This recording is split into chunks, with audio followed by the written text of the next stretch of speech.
Tonight we're talking about 13 years on, of course, since we got ourselves the Mashujaa Day, other than Kenyatta Day.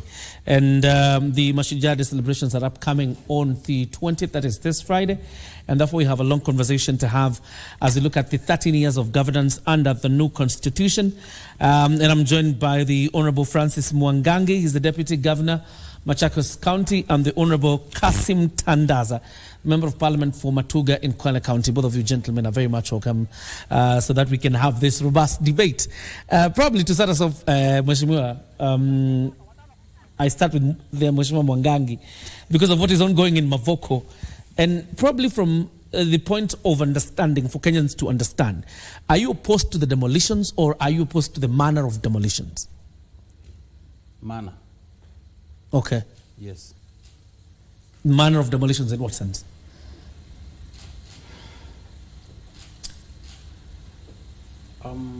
First and foremost, first I thank God and yourself for the invite. Terrible. Secondly, I go straight to your question. There are two things. One, before any construction in an urban center in this country, there has to be processes for you to arrive at even starting that construction. I believe the people affected at Mavoko followed those procedures by both national government and county government. And they were given an okay. We did not stop there. There is even a polling station. There are schools. There are churches. There are government officials, both county and national. How did we arrive at that? So if for sure it was a must that we demolish, it was also very important the national government involves the county government because we have a stake, we have a role to play. Under 2010 constitution, you cannot just do what the national government is doing. And I'm telling you, in a country where rule of law is followed, I can assure you, I don't see whoever ordered that demolition can win that case in court.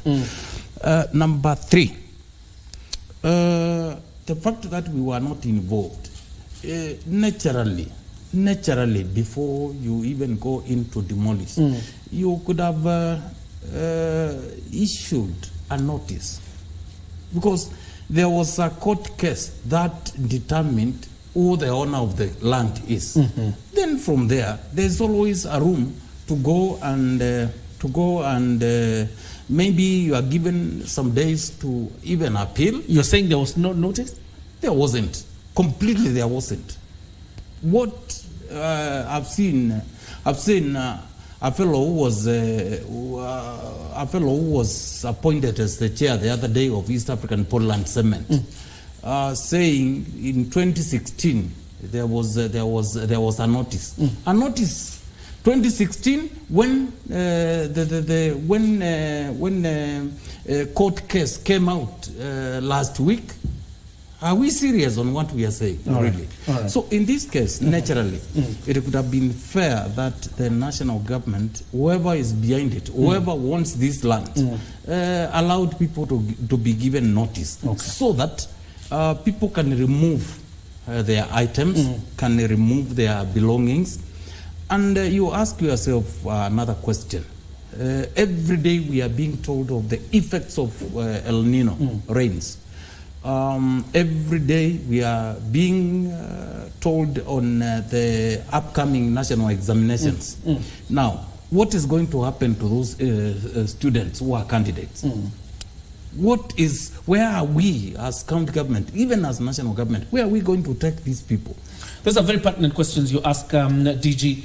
But Mheshimiwa Tandaza, there appears to be no contention on the illegality of occupation on that piece of land. What leaders in Machakos County, probably the part of your position, are arguing is the manner in which the demolitions have been executed. What is your take? Thank you for having me back in this show. When it comes to demolitions, definitely it's a zero-sum game. it really disrupts lives of the families, children, the whole family unit. It's just painful to any Kenyan, that is for sure. But on this matter, when it comes to issues land is a very emotive matter. But let's start with a very simple case, which could be a matter in law, and I'm not a lawyer myself, I'm a civil engineer by profession. If somebody steals this phone and sells this to you, and then I later on discover that you bought a stolen phone, what should I do? Do I leave it with you because you bought it? No. I need to get it back, isn't it? I think that is a very simple manner to illustrate this whole issue. But having said that, there are people who should actually be brought to order. Certainly the Minister of Land, the Land Registry. I believe if somebody got a title, and for this case, it is within the Minister of Land to the extent that you can use to actually do your plans and approve the issues of green card and all that. It's about the corrupt officer who did that, you see. Because even if it was a land buying company, for it to get a title deed, to have it in the land registry to the extent that people can have approved the plans, then some officers colluded. Where are they? Are they all dead? And if they are dead, are there any other steps that can be taken? I believe these people are alive and well because they got a lot of money by that fraudulent transaction. They should be living well. So for sure, ESCC should go straight for these officers. Paper trail never disappears all of a sudden. Their signatures, those titles have a signature of the registrar plus the number. The land registrars have numbers, you see, as they stamp those on. That's somebody that should be taken to book. But unfortunately, in our case, things just go to the tail end without actually rooting the problem. If one was to go for the root cause of the problem, then you don't expect it to recur. But because now it's like the moment I can do my deal, have fraudulent papers, sell to unsuspecting people, get my money, ni shauri yao. Whatever happens, for me, I'm safe. All right. That is the problem. Okay. It's not about Portland. Even in my constituency in Kwale, we have historical issues where the people who are living on that area, some papers were done somewhere, and people now are coming with title deeds to say, hey, this is my place. This is a family which has been there for ages, you see. But now, what happens? The government goes with the side of that one who has a paper without going into the detail on how that paper is got, and they know very well that was fraudulent because there are people living there. All right. So certainly there are government departments which are not doing justice to this country. And they need a cleanup. They need a cleanup, like yesterday, for sure. Mheshimiwa Mwangangi, yesterday the County Assembly of Machakos approved what you would say a compensation, a motion rather, focusing on compensation. I would want to know, because of the issues you've highlighted around the injustice, to these owners of these houses, how do you seek to approach this matter as the county government of Machakos? Before I go there, please allow me I respond to two issues arising from what the honourable member for Matuga said. I think there's no question of stealing. Remember your question, I responded to a question of are we protesting against the land or the manner? Because, Mheshimiwa, and the viewers, this case is not over. Because about the legality, we as far as we are concerned as a county government, we have our position. And we are now applying to the court to be enjoined. Because now we have become an interested party. Remember, under the 2010 Constitution, such lands reverted back to counties. And I can tell you, the increment that was there from the beginning was to have East African Portland Cement to go do mining, and after which they were to return the land to original form and hand it back the land. It wasn't to sell to the community. But because there is our lawyers and ourselves will be moving to court to prove such issues. It is not good for me to start articulating them to this at this forum. Okay. So in this case, I think coming back to what our assembly did. It is a responsible assembly. They are giving first. They urged the executive to make sure we are enjoined into this matter in court. Number two is they applied. We see the best way to have our people compensated. And when we talk of about our people, there are people who are mistaking as though we are speaking about the Kamba community who are predominantly the majority there. No. In Mavoko, we have everybody from Kenya in that particular part of this country. And we are fighting for their rights. We will join them and ensure justice prevailed. It is so bad. You know, Martin Luther King once said, injustice anywhere is a threat to justice everywhere. So in this case, we want to seek justice for these people. Okay. Politically speaking, I'm not sure the top leadership of this country, they were playing politics with Kenyans, or they were serious. I remember after Dandora, night evictions, they stood all of them and said such a thing will never happen during their watch as leaders of this country. What has happened? These Kenyans, you mean they did not vote? Is it not the same government that allowed for even a polling center in that particular area? Is it not the same government that has sent their officials there? Are we saying when the government that did that was an illegitimate government? So I think in this case, let's be a little bit fair and avoid politicking when our people are suffering. Quite an interesting one. Mheshimiwa Tandaza, the politics of it, you know, just like Mheshimiwa alludes to it. Yeah.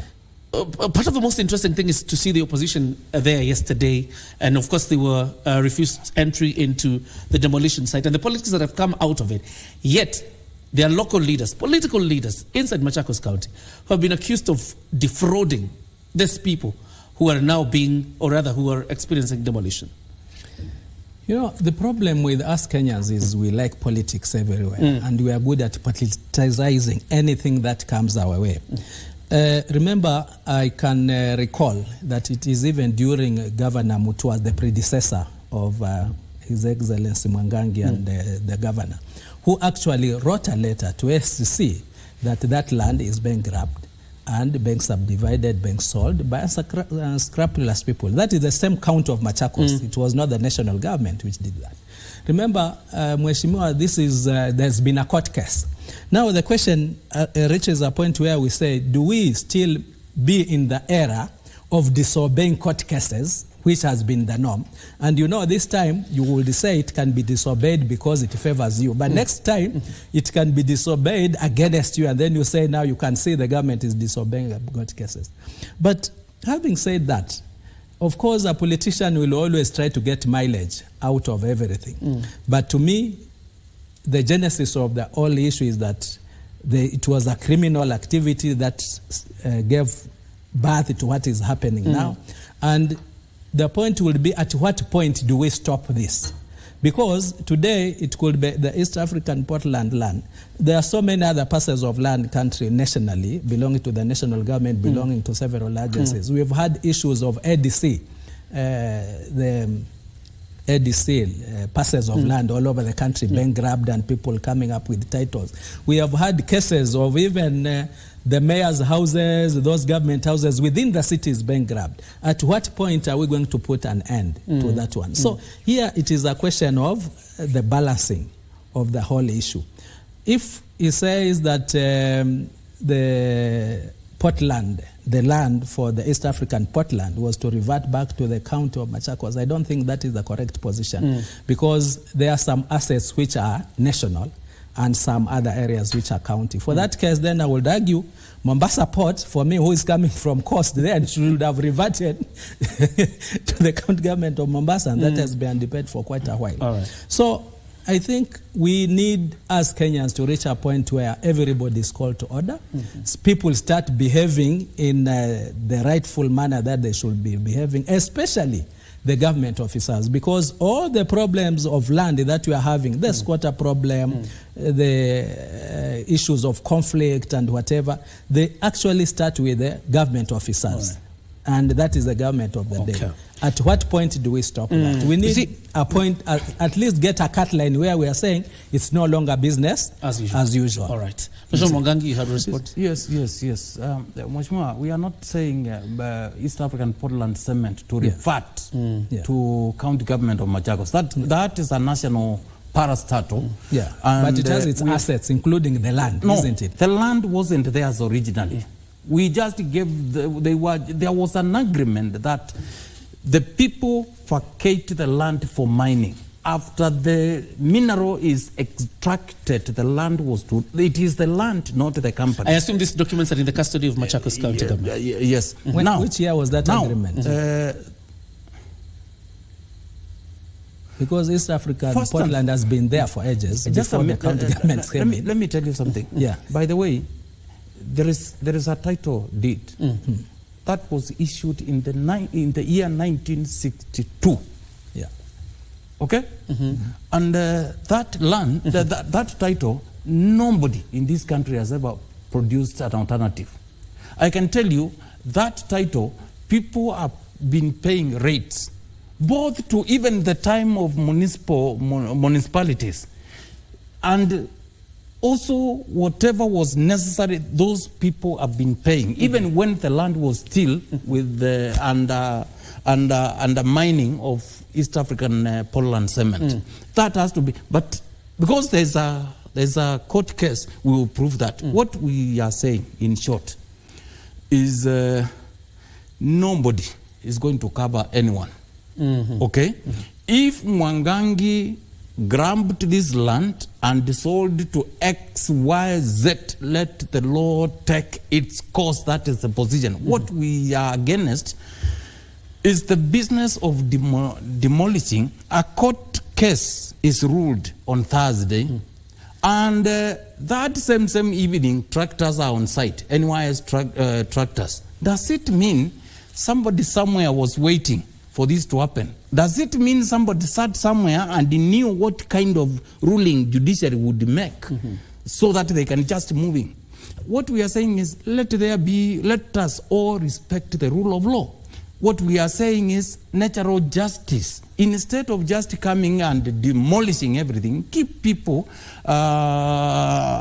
time, at least either 10, 15, or 1 month. You know, you call for a baraza and tell them, this is the court ruling. You are supposed to exit from this particular land, and we give you 14 days, 10 days, please vacate, because we are going to move in and repossess the land. Number two, if today this place belongs to me, and you have already settled into it, and I want to evict you, so you can as well move to court and get eviction order to come and serve me. You give me 20, 21 days for you to vacate. That is the law. It is not me, it is not you, it is not Mheshimiwa. It is the law. Let us follow the law. All right. Mheshimiwa Tandaza, as we wind up on this matter, so we get into other issues, why the government stands in the dock. Looking at the people who are supposed to be paraded before the DCI, because we saw the summons yesterday, other than, the Member of Parliament for Mavoko, officials of IMIMALU, Kenya, and then there's about former county commissioners of Machakos County. We have not seen serious summons being served to officers who approved schools in that area, officers who approved construction in that area. Much of what we've seen is just what the summons that were issued yesterday, but don't really focus on the picture that you were talking about going for the real culprits. That is my position, and that is where I actually have a problem on the government agencies when it comes to solving such issues. To me, I'm going to repeat myself. What they should summon is to get a copy of the title. They know the registrar, they know the person who did the PDP, they know the planner who did it, to get whether really the Ministry of Lands, the Survey of Kenya, up to what level it had approved. Because for such lands, sometimes it even requires a cabinet memo. Was there any? And once that is done, then the government officers themselves will know from today henceforth, I cannot get rich by just doing some paperwork for me to get money. These other people who approved, of course, I have such a problem, even in my constituency where, as I had initially said, somebody comes with a title, the title is registered with the land registrar in Kwale, goes there, goes to the DC, says, I want police to be shown my land. He has a document. So the DC calls the chief and says, I'm sending you somebody so that to show him a piece of land or her. When he goes there, this is land which is fully developed with graves and everything. People have been living there in eternity. Now, you cannot say that this is wrong because he has sent somebody. The person who is wrong is the one who issued that title deed, knowing very well that that land is not available for allocation. So that is the same position that will be. Otherwise, from the way we are going, anybody will do it again and do it again, knowing after that, me, I'll not be called upon. And maybe I'm suspecting probably those who actually the architects of that defrauding those people are untouchable, because why go for the small? These are not even fish. Naita daga hata si samaki, you know, because if you go over account of ni daga hata si samaki. Why not go for the big fish? Those who are sitting on those high offices in the Ministry of Lands. All right, Mheshimiwa Mwangangi, I can tell my position. You disappointment, but Mashujaa Day is coming. What do you expect to hear from the president during this Mashujaa Day celebrations? First, on that specific question, I'm disappointed with our national parliament, both Senate and National Assembly. I know the head of state is out of the country. I know there were laws that were introduced to transform and introduce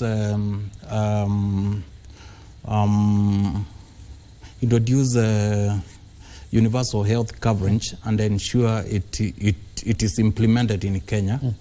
And in fact, I'm from a county event which was presided over by my governor about the same. But where the disappointment comes in is it's like the Kenya Kwanza, where engineer, I think it belongs. Sure. Are saying everybody in now, former NHIF, it's like it's a thief, because they are expected, unajua tuliambiwa mambo ni matatu. They are expected to either they apply to the new agency, they either exit, or they either go to public service through the Public Service Commission. Now, we had one president whose we know is the father of transformation in this country. The rest I cannot comment because I don't know. We had President Kibaki, who was one-time minister. He rose to become vice president. He went on to become leader of opposition. But all that time, it is like the country was stagnant somewhere development-wise. When President Kibaki late, na Mungu amulaze pema, when he rose to become and occupied the office of the presidency in this country, we know the transformation that that particular president brought during his period. Now, when we brand employees who are Kenyans, we brand them, it is like they are this, they don't fit, we want to kick them away, we bring ours. What kind of, which country is this? Where are we heading as a country? I thought, because I really sympathized with the manner in which the current top leadership was harassed. It was blatant everywhere. Everybody could see, even to an extent of, I remember one time, I was seeing somebody throwing tear gas in a church before the then deputy president arrived. I thought after they came in, after going through all that suffering, after even seeing the then Madira MP being arrested early in the morning, being harassed, I thought these things will come to an end. Why now? I don't understand. It's an interesting question you raised, Mheshimiwa Tandaza. I think Mheshimiwa Mwangangi is putting the Kenya Kwanza side of legislators on the dock. I think there was an amendment introduced by Senator Sifuna in the Senate. Probably it will come to your chamber. But on that charge, the requirements of universal health care, particularly the NHIF staff. What is the position of NHIF now, where we are now moving to universal health coverage? I think it is all in public domain, but that a few months ago, it was in the red. Why was it in the red? Were people not contributing? I think mandatory, even you, though you don't use it and I might not be using it, we still contribute to NHIF. But why was it in the red? Hospitals were not rendering services. Private hospitals were not rendering services because they have not been paid. The government hospitals pretend to be rendering services. I'm using the word pretending because one, they don't have enough staff. Two, they don't have the medicines that is required. They end up giving a Panadols where necessary or nothing at all, give you a prescription for you to go and buy. Is that the state of affairs that we would want to continue to live with? I think that is, to me, the elephant in the room. For how long are we going to live with an NHF which is supposed to be providing top-notch medical care for their contributors, and it's not doing it, you see? So certainly, if we continue that way, we don't expect it. And that is why there was need now to rebrand, to actually re-engineer the work of NHF and now the universal health coverage so that it can actually perform. Are there bad people in the NHF? Yes. Just like in any other government institution. I don't think there's any government institution, be it the police, the judiciary, and wherever, the Ministry of Traffic Department, Roads Department, people are there. So what is wrong in getting rid of the bad people, you see? If you are good, why worry? Because it is there. I've been participating in that legislation up to yesterday when we passed it, and we were hoping that His Excellency will be able to launch the universal health coverage during the Mashujaa Day, you see. So what is wrong? Are we going to protect these forever and ever because probably these are our cousins and our brothers and whatever? We cannot continue like that. A point has reached where now this Kenya Kwanza government is saying you either align to serve or you ship out. Mambo matatu, hiyo ni issue nyingine, but here there are two things. And nobody is going to be sacked. Here there's no problem. You see, when a new organization comes in, like the one which is coming under universal health coverage, one can say, I don't want to work in this organization anymore. And for it to be realigned and re-engineered, certainly the CEO, the Director General actually, will be having the Director General, should be able to get a team that is going to deliver the Kenya Kwanza mandate, the Kenya Kwanza manifesto when it comes to universal health coverage. It is difficult to teach old dogs new tricks, isn't it? Yeah, but of course some few dogs might learn, but basically if you want to get things done, you cannot use the same people who have not been having things done. So I also have relatives in NHIF. I have some friends, I have some colleagues. If they've been working diligently, well and good, and I can assure you, they are not going to lose their jobs. But it's not just about universal health coverage. I'm hoping that after this, we'll move into the other departments to clean up so that now we can have our government delivering the mandate that they promised. Otherwise, they cannot continue with the same people.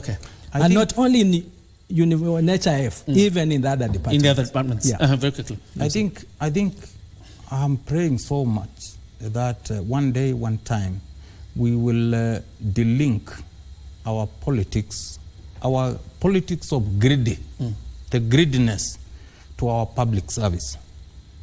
I'm saying so. When I gave an example of President Kibaki, I meant he was an effective leader all through. But because of the environment in which he was before he rose to presidency, he could not do what he did as a president. I'm not saying there are no bad people, but because Kenya Kwanza knows them, why can't they deal with such other than a blanket institution that these people are this, these are this? Because eventually, you know, we have seen the appointments so far. And from what I've witnessed from these demolitions in Mavoko, I'm beginning to think, I think there could be maybe institutions capture what in international relations they call state capture. State capture. Because I don't see. There are decisions which are being made, and we are saying, wait a minute.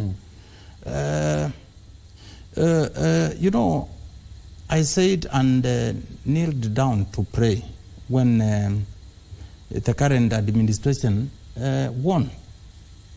Because of one, what they went through, how they were treated, and lastly, these are career public officers. And I knew for sure, for once, this country will now going to be on the path of transformation. But some of the decisions, I'm saying, I think we, Mheshimiwa Tandaza, we need to be fair. All right. These are Kenyans. I'm under pressure to wind up as you make that because the initial question is, what do you expect President William Ruto to address the two things that you think are critical in his speech on Friday? Very quickly. Definitely, this is a forum where Kenyans expect the scorecard, they expect the head of state, they expect the chief of executive to actually articulate on the issues that actually hurt them most. We've been talking about the cost of living for quite a long time. The rains have come, maize is there. I don't know, it cannot be as serious as it used to be. The prices have come down and the supermarkets, for those who buy, most of us use unga from the shamba, so the price is zero. Of course, the issues on universal, the affordable housing, it's unfortunate that most Kenyans up to now have not been able to actually realize the importance and how it's going to impact and change the way we've been doing things, we've been looking at things when it comes to housing.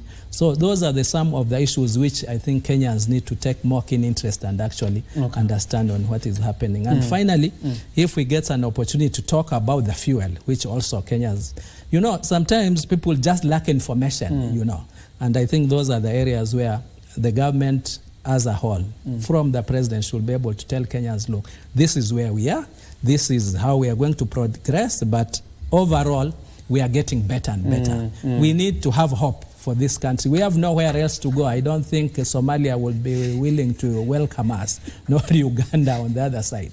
So it's us to make Kenya better from the president, and I have a lot of faith in him. Absolutely. Mheshimiwa Mwangangi, you've shown his disappointment. I'm not sure whether you have any expectations. No. Yes, I have. I'm a Kenyan. Very quickly. First one is the strategies. His Excellency the President is going to apply to bring down the cost of living. It is extremely too high. Number two, if the current policies continue, millions of Kenyans will be pushed to poverty from the current status. That one I can tell you for sure. Let him specifically, because he's the one who saw. And the sword he was given at Kasarani, si ya kuweka hapo, ni ya kunyorosha vitu ikuwe sawasawa. So I wish he can apply the same to ensure things are moving the way they should and the rule of law is followed. Finally, I think President is keen on attracting foreign direct investment into this country. How is that climate when everything ranging from fuel, high taxation regime, those are not things. I know, I've been a member of parliament and I know the state of the economy, but there is no country that can be pulled from the current economic almost depression by high taxation regime. That one I've never seen anywhere in the world. I think they need to relook at that policy and tell Kenyans because that is what Mashujaa is all about. Yes. All right. And clearly the weight is heavily on the shoulders of the president as Mashujaa Day beckons. That is on Friday. I'm sure he will have returned from China where he is on an official visit, and then we'll be able to see what he says on Friday. Mheshimiwa Kassim Tandaza from Matuga, thank you very much for joining us tonight, as well as the Deputy Governor Machakos, the Honorable Francis Mwangangi. It's been a pleasure having you tonight. This is where we put a cap on Prime Edition. Have yourself a fantastic night ahead. God bless you.